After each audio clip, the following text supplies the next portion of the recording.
Quick one, nothing here is financial advice. It's for entertainment and educational purposes only. Always do your own research or speak to a financial advisor before making any investment decisions. Enjoy the episode and like and subscribe. Hello everyone, we're back. Guest today, our founder series, Nenad from DeFi Saver. It's great to have you on. Insane product. I mean, it's actually such a big product. I'm pretty sure we could talk about it for hours. But I just wanted to welcome you first of all, and also just a brief introduction in terms of your background and where you started and when you guys started DeFi Saver. Thanks for having me. So basically, my background, as a lot of people in DeFi in the Ethereum ecosystem, I was a programmer working general like Web2 stuff. I got interested in blockchain around 2016. I saw kind of Bitcoin, and I saw the new network called Ethereum, where I could actually like program stuff on it. So that sounded really interesting, and I really wanted to work in the space. So I found at that time kind of probably the only company that was doing some sort of Ethereum development in Serbia called Decenter. That's kind of our parent company. So I started to working there, and we were basically an R&D center. So because it was such a beginning of Ethereum, there weren't many applications or use cases for it. We generally started kind of playing around and seeing like what could we use the blockchain technology for, like what makes sense. So we built a ton of like different products, basically just testing out different ideas. One of those ideas was at that time called CDP Saver. Now it's called DeFi Saver. But yeah, that is basically kind of our start. And we actually have kind of a interesting origin story, I guess, because the way actually CDP Saver, now DeFi Saver started, we were all on the vacation in Thailand. And at that time, I was one of the few early MakerDAO users. So I actually had a CDP opened. You can put some Ether as collateral, borrow some DAI. So I did that, basically use that DAI to fund my vacation. And I had an open position. One thing I didn't expect is the price to crash so low. So that was around the time of like one of the biggest crashes. Like Ether went below $100, which I thought was impossible. I remember And that. Yeah, I yeah, remember that. so I was actually like we were driving scooters in Thailand, like in some rainforest, and I saw on my phone that the price was crashing and that my CDP is near liquidation. And that kind of ruined the whole day for me. So once I come back to my hotel, I started realizing that, I'm a person that works in the Ethereum ecosystem. I'm like every day I'm in it, and I still almost got liquidated. I actually didn't get liquidated. I was like a few dollars away, but I realized like, okay, for a normal person that doesn't work in the industry, that isn't online 24/7 as it's almost impossible to kind of properly monitor and manage all the DeFi positions and all the new stuff. So let's build a product that helps people use DeFi. So let's build tools that will prevent liquidation or kind of build the different features to kind of better manage DeFi protocols. At that time, like Maker was the biggest and kind of the only one. And that's why we were at first called CDP Saver. That's the Maker term back then. But later on, obviously, kind of DeFi as a concept blew up. So we started integrating a bunch of different DeFi protocols and kind of building on top of that idea to provide like better tools for DeFi. So how old is DeFi Saver now? So we officially, I think, launched early 2019. So that's Okay. like almost 5 years now. Yeah. Okay. I mean, it's actually quite rare to come across protocols that essentially have been around for that long. You kind of like almost imagine this well, generally you find that there's almost like a 2-year life cycle, I would say. I don't know if you agree with Yeah. that, and it's, obviously the Aves and the makers, and, they're still around, and it's great that we do have that. And we obviously need more of that longevity. How, how would you say you guys managed to achieve longevity in the market? I mean, is it one or two things? Is it the number of products you guys have built? I mean, what do you think has given you that long lifespan? And I'm sure you're probably looking at the next 5 years ahead of you. Yeah, definitely.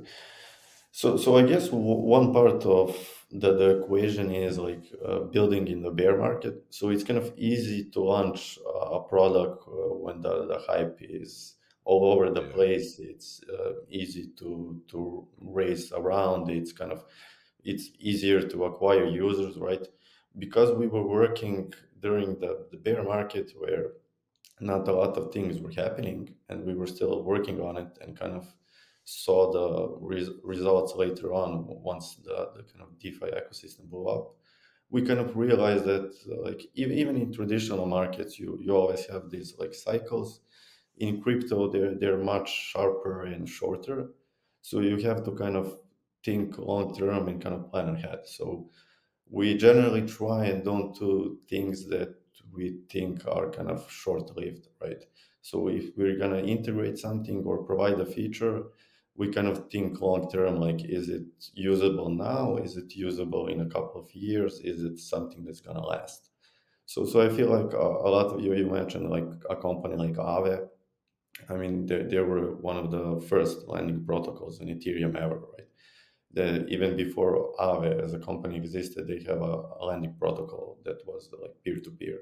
So obviously they kind of went through a couple of iterations, went through a bad market, a good market, a bad market, a good market. So they kind of saw that kind of cycles and build a product that's actually usable and lasts. So, I mean, it comes down to, I suppose, the TLDR is making products that obviously have absolute practical use within the context of DeFi. I mean, it's obvious that you guys are DeFi natives. It's about the DeFi aspect of things, but we still have that barrier to entry. We still have almost like, I don't know, it's almost like a battleground to get through before you can actually enter DeFi. And it's obviously the learning, the wallets, all of that kind of stuff. And just for context for our listeners, essentially DeFi Saver is, the way that I perceive it is, it's like a one-stop shop for DeFi, whether it's lending, borrowing. And now there's obviously the account abstraction problem that's been spoken about a lot, especially throughout the last bear market. And then going into the cycle, there's the conversation around how do we mass adopt this wonderful space called DeFi. Right now, it just isn't an option for obvious reasons. And account abstraction is obviously one of those things. And I know it's something that you guys have been working on really hard, and you do have solutions around it. Can you speak to us about the thought process and what it is that you guys potentially have on offer? Yeah, definitely.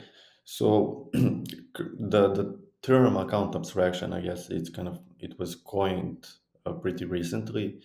Once we first started, we actually, because the main protocol we integrated was Maker, they actually had a concept of they call it a DX proxy contract. Essentially, the user's position wasn't directly on their externally owned account, MetaMask or a Ledger or something.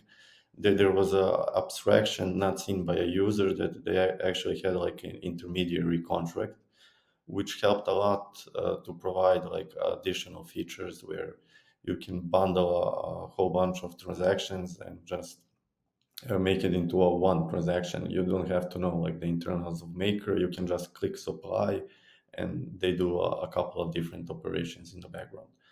So we wanted to follow the same principle that we saw at Maker. So from the get-go, we had that concept of a smart wallet, mainly because we saw how much more powerful features we can build using that in general, and not just relying on the typical EOA approach. What that means in practice is basically we have a feature called like automation, right? So that's one of the main problem was like if the price is crashing, you might get liquidated. Let's provide the user an option to kind of in a decentralized manner through smart contracts have a way to prevent liquidations, right?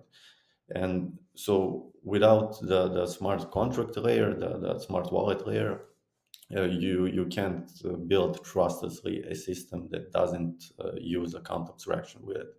So because we from the get-go started using smart wallets, we could build like advanced features where like you can basically perform like 5 different operations in one transaction and create like a repay or a boost transaction, or you can like automate the position and kind of provide different like stop losses and different advanced features in a decentralized like smart contract manner.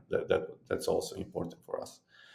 Recently, we actually like updated the system that now the default smart wallet we're using is the Safe smart wallet. I don't know if you're familiar with Safe. Are you a user of Safe or yeah yeah Yeah. yeah So go. yeah, I mean, yeah. So obviously, Safe, great product. But once again, it's kind of like how do you get over that, that intro? Like, how do you introduce somebody who isn't familiar? I know that that's something that you guys have kind of specialized in, and I'm just curious how you went about tackling that problem. Yeah, definitely. So our kind of approach was never to kind of fully abstract what's going on. In general, our users are more on the advanced side, so we don't want to hide all the information. Like we actually trust that the user wants to have a lot of information and to have a lot of options, but they don't really want to particularly like deal with technical issues, right? So that's kind of the layer we are trying to simplify is like have a lot of information and a lot of abilities to manage your position, but don't think too much about how technically it's going to be done. And with the safe wallet, like why we considered using that is because that's kind of it is the biggest multi-sig wallet in the space.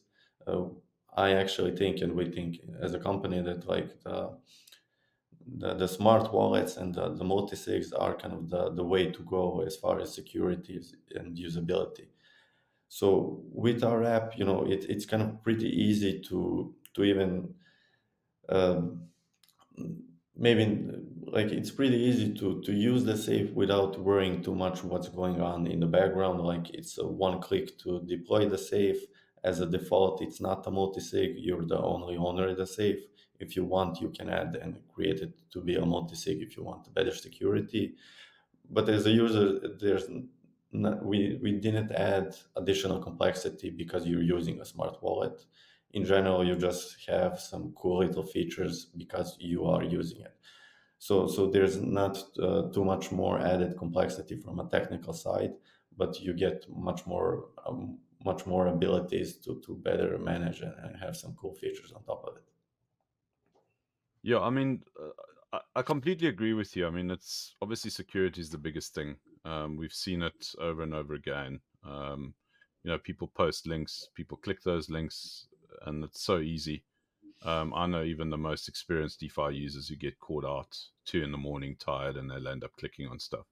Yeah, And obviously, safe is a really good way of obviously mitigating that kind of stuff. Yes, it adds an extra step or two, but obviously you're safe. I mean, that's the whole point of it. In terms of the products themselves that you guys have built, I mean, I know that there's quite a lot of them, and I wanted to just obviously give context in terms of what it is that you guys are doing, because what's impressive about what you guys have built is that it is, like I said at the beginning of our chat, is that it's a one-stop shop. So where did you guys start, and why did you guys start there? I think it was with lending and borrowing, wasn't it?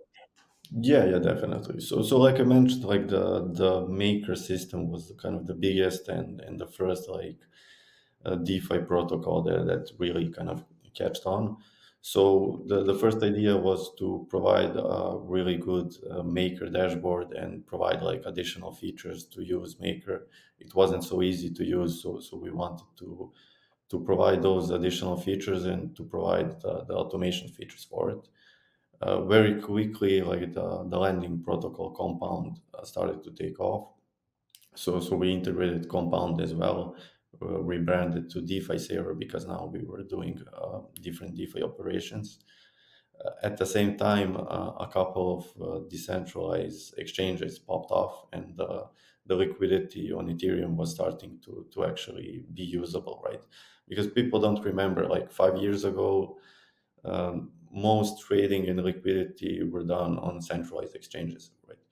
Uniswap was obviously kind of deployed back then and usable, but there wasn't such a big liquidity pool on Uniswap and different decentralized exchanges.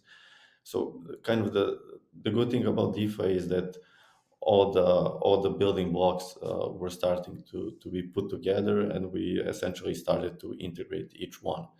Now that we have like good decentralized exchanges, we can one click do operations that do a swap in the same transaction and actually use something like Uniswap or Kyber or 0x.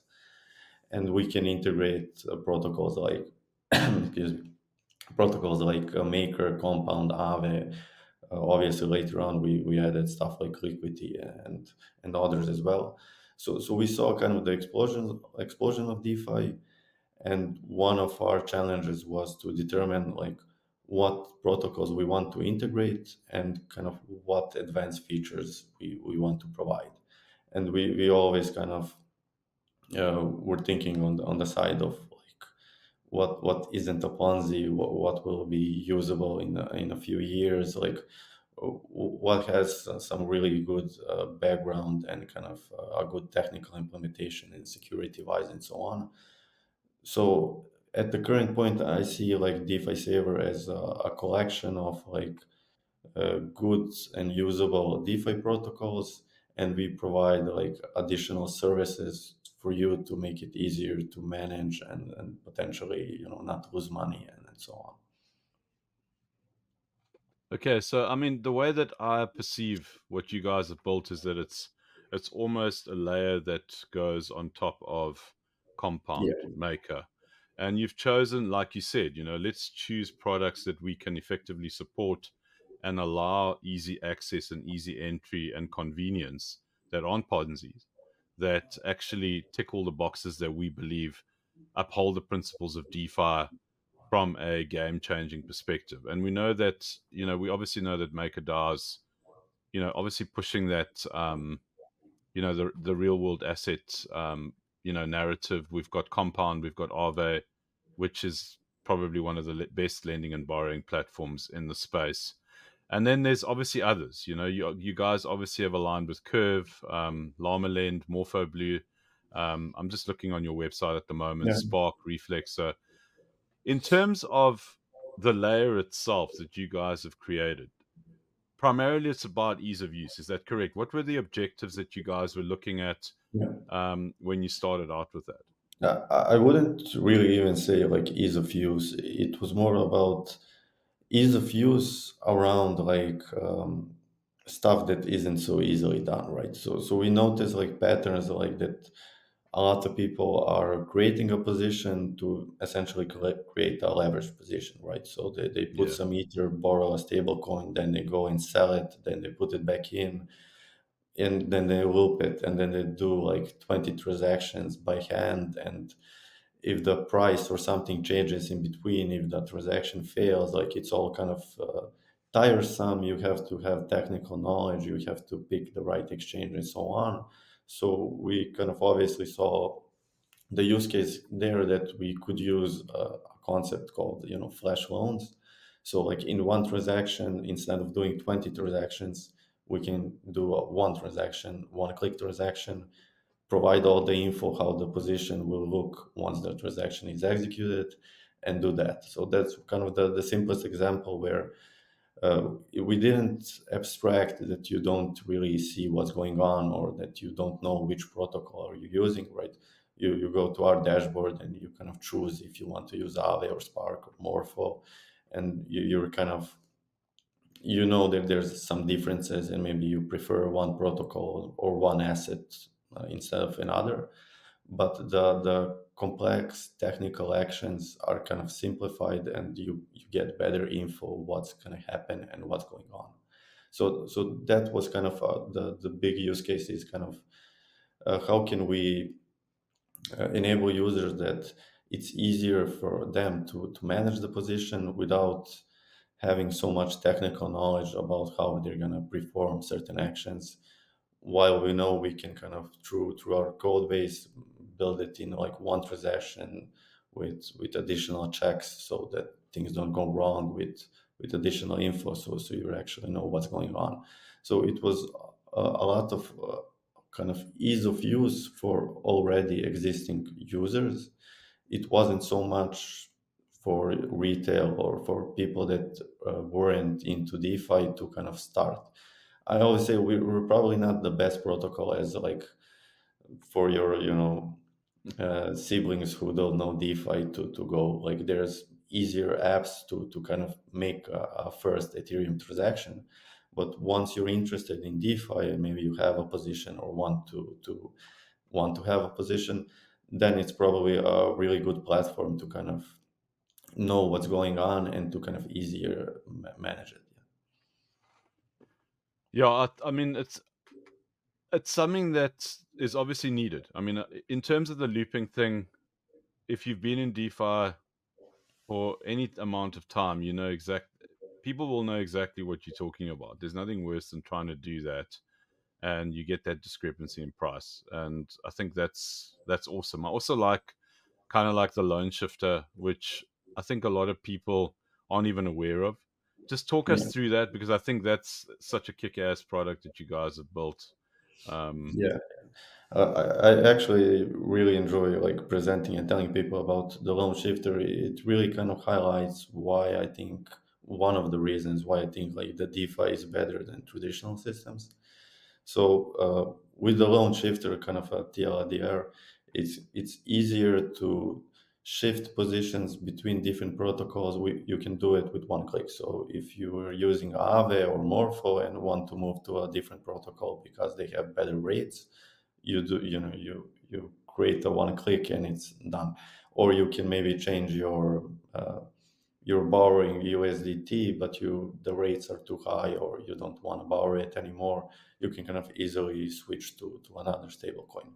Why I think that concept is kind of powerful, it shows kind of the interoperability of all the DeFi protocols, right? I often kind of compare it to the traditional system of like, just think how much hurdle you have to go through if you're saving in one bank, or God forbid you have a loan in one bank, and you go to that bank and like, hey, the other bank has a Yeah. better infrastructure, they're offering me better rates, I want to switch it to another bank. They'll be like, probably not. And if we allow it, you're gonna have to like sign a bunch of stuff. It's gonna be like a week's process. Like in Ethereum, especially in L2, it's maybe done in like 10 seconds. And we didn't have to ask, Aave or Morpho, like, hey guys, can we shift to your protocol? Like it's all permissionless, it's all smart contracts. We don't have to have any like permissions, or like traditional systems have their own proprietary APIs. You cannot see the source code. You cannot easily integrate it. All our integrations is like, we obviously talk to the teams, but in general we read the docs, read the code, see how it works, integrate it. There's no middleman and all the other stuff you have in traditional finance. Yeah, I mean, I think you hit the nail on the head. I mean, if you weren't a DeFi maxi and you were wondering whether it was all a scam or whether it was just vapor, I think the last 5 minutes of what it is that you spoke is exactly why DeFi is just so amazing. And it just really Right. does. And Yeah. I guess one other thing, because most of our team are based in Serbia, you kind of often see that because we're kind of a Western country and not really. Uh, you see there's like different services and different rates and conditions, and what you can do with your finance. Kind of, it's all determined in which country you live. If you're in EU, if you're based here or there. One thing I really liked about DeFi, it's kind of an internet global thing, right? I have same rate on my compound position as somebody in America or any other country. It doesn't matter how much money you have, or if it's a little or a lot. The rates are the same. The conditions and the tools are the same. So I really like the. I guess the fairness is a bad word, but kind of that concept of like we're all equal. The code is open source. It works the same for everyone. There's no jurisdictions where there's different rules, and then somebody gets benefits, somebody does not, and it kind of works. If you have an internet connection, a private key, you can use the ecosystem. Fellow DeFi Maxi, it's nice to meet you, sir. Yeah, I think that is what it's actually all about.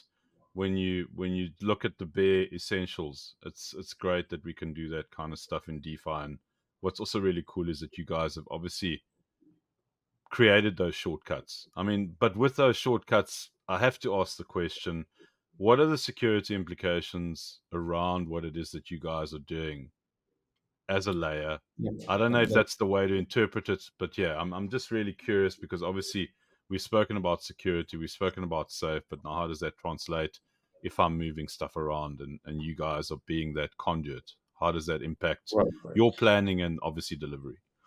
Yeah, definitely. That's a really good question. I think a lot of people that are kind of savvy in the space have that concern of like, let's just use like a few official apps, and in general, let's not put more risk on the positions, Yeah, because as we know, a lot of things are going around in the space. I guess kind of one of our worries there, and one thing that we always tried is to essentially never take custody of your positions. So, and that's one of the reasons we kind of started using the smart wallets and account abstractions early on. So, in the terms of if you're managing a position with us and you have a safe wallet that we created, all the positions and the tokens and the money you have will be at the smart wallet you're using, right?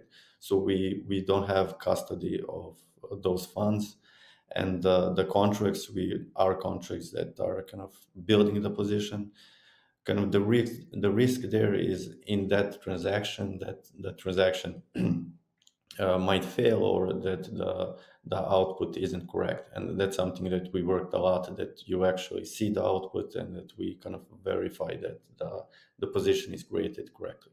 But once the position is created, essentially you have a wallet that you control and the position is there. So there's not essentially additional smart contract risk, because it isn't on our central contract. So if our contract gets hacked, you lose the position. Like, the position is in your wallet, right? That's yeah, one thing. Obviously, there's a little bit more security implications if you're using the automation system, because our smart contract has to have the ability to actually perform an action for you. Again, we don't take the position from you. The position is still at your safe, but your smart wallet kind of gives an authorization to our smart wallet to perform a certain operation, right? So yeah, we cannot perform any operation, just the operation you subscribed for. So that's kind of if you're using automation, you have additional small smart contract risk, because your smart contract did give authorizations to R, but we try to kind of limit that. We can only do the thing you asked for, and obviously all the basic stuff. Like, we have a couple of audits recently. A few months ago, we updated the system for the safe. We did a smart audit there, and in general, like I'm trying not to talk too much technical, because I'm in charge of the Solidity development as well. So obviously, I'm kind of thinking about the security 24/7. Yeah. But kind of our approach and my thought, it isn't so much like the audits, they sound good. You have protocols that had like Yes. 4 or 5 audits and they still have a security issue. So I don't think really like the audits are the silver bullet. There's kind of a needed stamp of approval. You kind of have to do it so you catch all the easily catchable issues. But the real point is like not to create an overly complex system. And that's why we never really wanted to like reinvent the wheel. Like we didn't create our own smart wallet. We used the Safe Smart Wallet because it's in production for 7 years. It has over $100 billion on it. It's obviously like a piece of code that's really battle tested. So we're using that, and obviously even the interoperability, because when you have a position on your Safe Smart Wallet, you're not locked in with us, right? If our app stops working, you can go to the official Safe dashboard and use it from there. So from the security perspective, like we try not to reinvent the wheel, try not to kind of in any way take custody of the positions, and really like keep things simple, and for the user kind of keep it open, right? If you're using us and you're not satisfied, you can easily just use the official Safe app or use any other color. The position is yours, right? You can do anything you want with it. If you want to continue to use us, that's great. If not, you have a lot of other options. From a security perspective, that's also important because you're kind of not locked into one proprietary system. It's kind of all in the DeFi space. Great. That's a brilliant answer. And yeah, obviously very honest. There are those small risks, but ultimately you guys have thought long and hard in terms of obviously mitigating it to a huge degree. Just quickly, your favorite wallet that you kind of like browser wallet. What would you say is your favorite without putting you on the spot? Yeah. Well, obviously, I was like a long-term MetaMask user. At one point, it was the only wallet. Yeah. Recently, like 6 months ago, I started using. I'm not sure even how it's pronounced. Rabbi. Rabby. Yes. Yeah. Yes. Yeah. I started using them, and I really like. We were talking about security. I like they have like more security features. Like they have Mhm. the simulation built in. You have to like whitelist an address if you're sending for it. Like there's a bunch of security features. Sometimes even annoying for me because I'm using Yes. DeFi a lot, and I kind of like, oh, I know what I'm doing. Don't ask me again. But it is okay. Like a few times, Yeah. like it requires you to like double check because they're Mhm. like asking you to double check. So it's always better to do that. Yeah. Also, I think they've built a great product. A little bit disappointed that they haven't quite arrived at the point for mobile, but I think good stuff takes time, as you can very well uh, attest to. I think just from like out of an interest from different chains, obviously different philosophies, different approaches. What are your thoughts around obviously being obviously Ethereum native? What is the thought around kind of interoperability and the ability to obviously be on other chains? Is it something that you guys are considering or doing? What's your perspective around that? Yeah, definitely. So, like I mentioned, we started as like an Ethereum application R&D center. So we were always kind of very based around Ethereum. Um, During the past 5 6 years, I saw a lot of different L1s kind of claiming to have a better architecture, improvement in all other spaces. Usually, it's not long lasting, and that's one of the points we were talking about. Like, is it gonna be here for 5 years? Is it kind of just a bull marketing, or is it some usable tech? Currently, we're mainly just based on Ethereum and L2s. We see kind of that ecosystem growing and being here long term. I do now in like 2024. I see other L1s doing some cool stuff. We might kind of consider it in the future. Currently, we are, I wouldn't say Ethereum axis, but maybe like EVM axis, right? because we really like the chains and the L2s and the ecosystem that incorporate, the EVM, because it's almost like, I know, if you're building a new phone and the phone is not Android or iPhone, it's really hard to have all your favorite apps, right? So you have a different L1 or L2 that doesn't utilize EVM. It's much harder to have all the protocols we mentioned. It's much harder to have them on that chain. So currently, the main focus is on Ethereum as the mainnet, and obviously L2s. Like L2s, once we integrated Optimism and Arbitrum, that was a really like big milestone for us. Uh, like I mentioned, we were in the space for 5-6 years, and we saw that a lot of our early users like were priced out of using our app anymore, and that was like a really sad thing for us to see that people are getting priced out of Ethereum L1, especially when it's a bull market, the prices are rising, the gas price is high. It's kind of Yeah. hard to use Ethereum if you don't have a lot of money. The L2s like Arbitrum are great. Like currently we have more like automation subscriptions on Arbitrum than on L1, right? Obviously, positions and users that don't have so much money or just don't want to waste so many on the gas transactions. They're starting to use L1, L2s, and the L2 ecosystem are growing. You can use applications like Aave and different DeFi protocols. So yeah, we really kind of enjoy the L2s, and all the convenience it brings in terms of like it's so much faster and so much um, costs so much less. Yeah. Yeah. Yeah, cool. I mean, I think it's obvious that you guys would kind of like look at a perspective around obviously the L2s. Thoughts on Phantom? I mean, obviously we had kind of like a lot of bad things happen, and it seems like there's a lot of good things happening at the moment. Where do you see? I mean, obviously it's not trying to put you on the spot. I'm really curious as to how you see Phantom playing out potentially from an EVM perspective.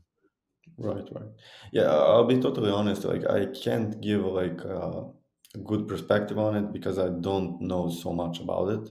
Like, I Okay. have been following the developments like here and there, just basically reading like on Twitter when something happens. So I don't really know like what are kind of the major differences, I guess. I know it's kind of an EVM compatible, I guess, an L1 kind of Ethereum based. I know they have some really good stuff about for like developer usability, but I can't really give any thoughtful insight on it as I don't know Yeah. too much about it. I do see it as like on the outside, like I don't think it's a Ponzi.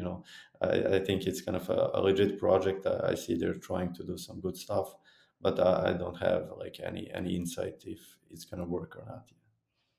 So, I mean, in terms of where we are in, kind of like the journey that is DeFi at the moment, a lot of the products that we kind of see as being reliable and aren't Ponzi's and do deliver on the promises that DeFi does solve traditional finance problems, we're almost looking at products that are actually a few years old.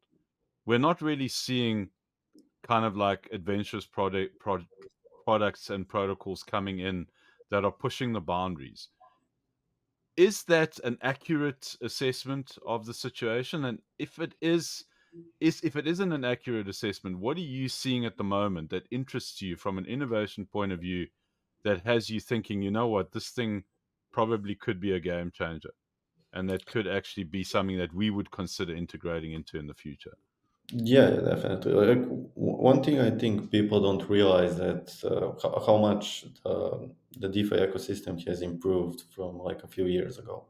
So you can say that like okay, we have Aave. They started, I know, being usable in 2019 or 2020, and we still have Aave, and they're doing the same stuff. But actually, from Aave V1 to Aave V3, and probably in the next year Aave V4, like all the OG DeFi protocols have gone through at least 2 or 3 iterations of the protocol, and every iteration, even from a technical standpoint and from the user side, has been better and better.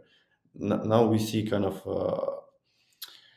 a new system, kind of new DeFi lending protocols that are trying to solve the Oracle problem. All right, we have systems that are, for instance, like Morpho is a really interesting one. Like the whole Morpho code base is like 700 lines of code, right?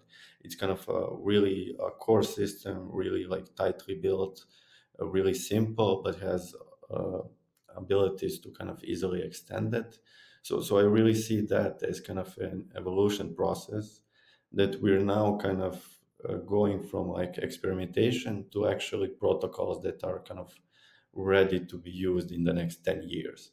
And all the things we can build on top of it, I think that will bring retail like to us, right? But now, even from the like security perspective and usability, kind of all the iterations, even of Uniswap, right? Uniswap v4 is gonna come out. They're implementing a bunch of new features that weren't possible in Uni v3, which I think that it's gonna help kind of bring even more liquidity and flexibility of how we're gonna have exchanges and liquidity on the dexes. So even though it doesn't, from the outside, it doesn't seem like, hey, there's so many new ideas. I mean, there are some, and maybe in the future they become bigger. But like the current ideas of like just build a good landing platform, that's the thing that for the past 4 years, like people were working hard to kind of have a version that I think are kind of ready for the retail and ready for kind of mass usage. Great. Yeah, I think there's a lot happening in the space, and unfortunately, there's also a lot of noise. I think meme coins have obviously been a big part of directing attention away from that kind of stuff. But I think at the end of the day, 100%, there is that innovation there, and I think you guys are testimony to that. Just to Do you close off, actually, sorry, do you go for actually it. think that meme coins are bad or good for the industry? I'm kind of interested to hear I that. think there's aspects of it from my perspective where I think it is good, because what it does is that it actually tests the kind of like the flow of liquidity. Maybe not tests, but it kind of like it brings in that flow of liquidity. And I do believe that if you are getting the interest of kind of like people that are normies that haven't been introduced into the space, and they get on Robinhood and they do a one-click transaction and they make a whole lot of money, I think it does become a gateway. Maybe it is a gateway drug. So I see it as a Yeah. positive from that perspective. But then I think the negative side of it is that it does become very gambling orientated, and it can have, that kind of negative aspect to it, where it's not really about the tech. It's not really about where do we go further. So I think it's a double-edged sword. I don't know. What do you think? Yeah, I kind of have a similar opinion. Like, I can't really hate it too much because obviously it brings new users to the space. It's kind of yeah, like you mentioned, double-edged sword. Like, it brings users, but it brings users for the wrong reasons. But obviously, a lot of those people are gonna kind of stay in the ecosystem. Then they'll be onboarded into crypto. They're gonna start using different services and different tokens that are not meme coins. So like probably in the long term it is net positive. Obviously, like everything in crypto, we always take it too far. So it kind of brings a little bit kind of a bad reputation to the industry.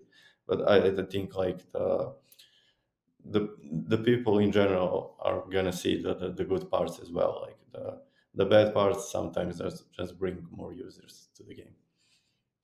Yeah, I mean, it's just at the end of the day, I think as long as we are moving forward and there are those ideas, I mean, we've got the whole real world asset thing. You're talking about, Tether saying that they want to tokenize stuff. The biggest boy in the room has stood up and said, this is what we want to do.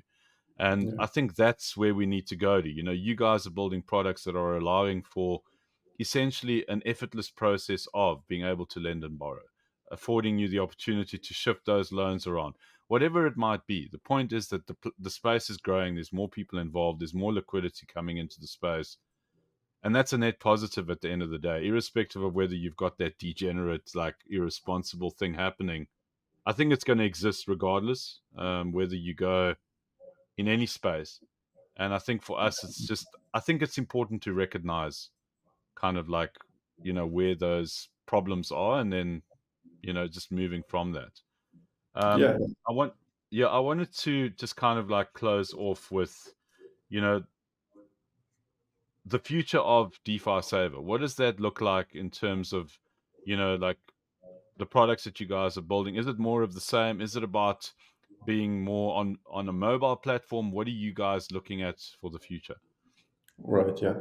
So one of the, like I mentioned, the safe integration is one of the big features, and we definitely want to kind of continue improving there.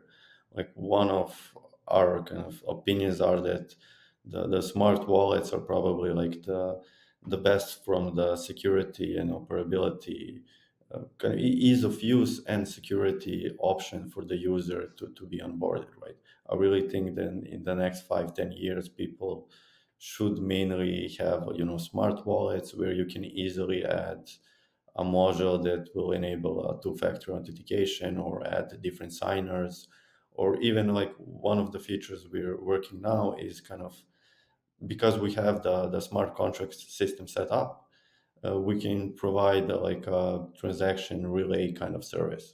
So we often see our users kind of having transactions that failed because they didn't set the slippage correctly, or they didn't set the gas price correctly.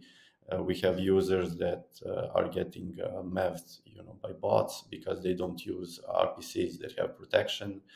In general, we have users that set custom gas limits and so on. So you have all the complexities of actually like sending a transaction, which I think it shouldn't be on the user. Like the user should think in terms of, okay, I want to perform a action like a swap action or a boost action. I don't have to think if the gas price or the gas limit, or if I'm gonna get meved, or how soon it's going to be in the next block. So we are working for a system that the user can essentially send a transaction through us, and not even send, but just sign the transaction, and we're going to deal with like the complexity of actually like getting it through the blockchain. Maybe kind of a bad analogy, but I was talking to my teammates. It's almost like currently when you're visiting a web page, you type the URL and the web page appears. You're not thinking about like which web server should I point. You're not thinking, is it an HTTP GET request or an HTTP, you're not thinking about like technicalities of the web protocol. You're thinking about, hey, I want to get some information from a web page.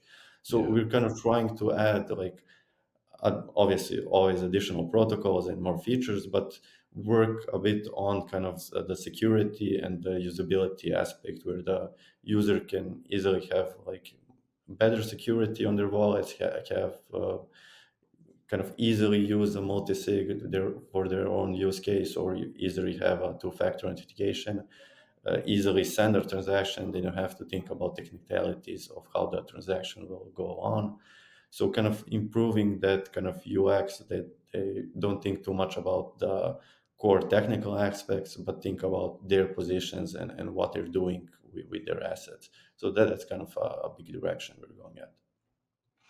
It sounds like you guys ain't stopping for nothing, and it sounds good. Nenad, thank you for your time. Yeah, I mean, it's a one-stop shop with pretty much everything from swaps to lending, borrowing, shifting loans. Yeah, you guys have done a great job. It's cool to speak to you, and it's nice to meet a fellow DeFi maxi. Keep up the good work, sir. And yeah, we look forward to seeing what you guys do in the next few years. And yeah, good luck. And it was great to meet you and chat to you today. Yeah, likewise. Yeah, and to everyone who's listening and watching, please like and subscribe. We always appreciate that. And yeah, tune in for next time. And thank you for joining us. All right, thanks for listening. If you enjoyed the show, please give us a like, subscribe, and turn the notification bell on for next time. See ya.